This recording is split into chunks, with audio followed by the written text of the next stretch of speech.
right, let's talk about default values. So default values are pretty straightforward in that every value type, because it is not nullable, which you probably already know from the previous video about value types, has a default value. Furthermore, every reference type is going to have a default value. Okay. Now every reference type's default value is going to be null.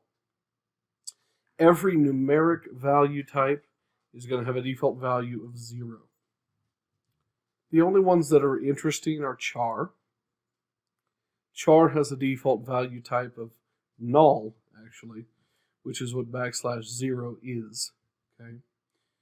And also, if we kind of come down here and take a look at, well, let's take a look at bool.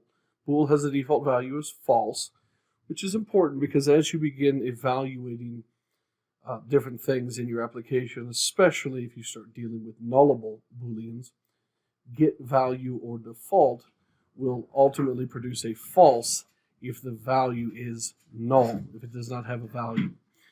So backing up here now to enumerations, enums get a default value of the enum cast as 0. Now the important part of this is that, let's take this enum for example. The default value is 0, therefore in the end actually nothing is selected because command type doesn't have an enum value for anything at the 0 value. But when you build enums, you could certainly build them such that they have a nothing or a null value, right, for the enum, so that you can use that for switch statements and things like that. Furthermore, if we look at structs, the value produced by setting all value type fields to their default and all reference type fields to null is what a struct would look like. So in the case of date time, the default value comes out to be 110001 at 12 a.m. because those are the default values of all those fields. Okay. Now another way to define a default value, notice I said default of date time here. I said default of command type, default of object, default of int question mark, right, so on and so forth, which by the way, a nullable int has a default value of null, right?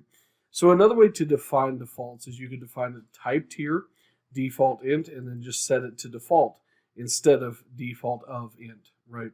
And you still get the same value out of it in the end. And if we run this application, what we'll find is that it lists all of the default values for all of the types that I've listed. And this could be useful for you as you begin your journey, beginning to understand the .NET framework and the C# language. Until next time, happy coding, and I'll see you in the next video.